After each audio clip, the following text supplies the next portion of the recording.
हो चाचा तो जी के माल नया साल में।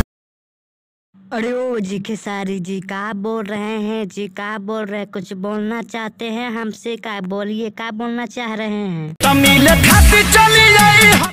अजी हाँ जी खेसारी जी, कहाँ मिले खातिर आ जाइयो हम जी। कहाँ बोला रहलो हमरा, बताबो कहाँ बोला रहलो हमरा? खटाल में। अरे का है ओ जी खेसारी जी, का है तोरा खटाल में ये हो तो खटलबा में की करबो? तुम कुछ हम गलत लगो करबो खटलबा मोरा जोरे की? हो चाचा तो जी के माल नया साल में। अरे ना हो खेसारी जी, हम तोहर माल नए बनबो, समझ लो। माल बनबो तो कुछ दोसर चीज करे लगबो तब। छोड़ दे हम गाल में। और देखो नया साल में अगर पार्टी उटी करबो ना, पार्टी उटी में बियर उयर ना पीबो, हम समझ लो। हमरा दोसर चीज इंतजाम करे पड़तो तोरा। छोड़ी के बियर माई डियर। अच्छा बियर उयर अगर हमरा न पीबे तो हम कोची रहबे? कोची पीबे तो नया साल में पार्टी उटी मनबे तो पीबे बियर रहते तो की? दही पिया।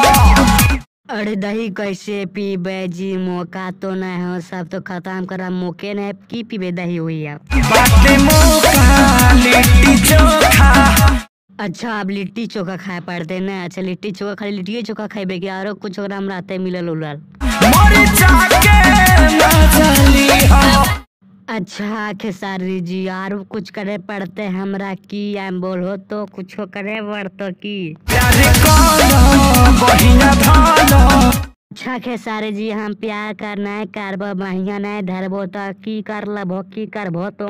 फायदा रही। अजिए जी तोर सही नहीं कर रहलो, समझ लो। झूठ हम बोल रहलो, समझ लो। ना मोहित होई खेसारी।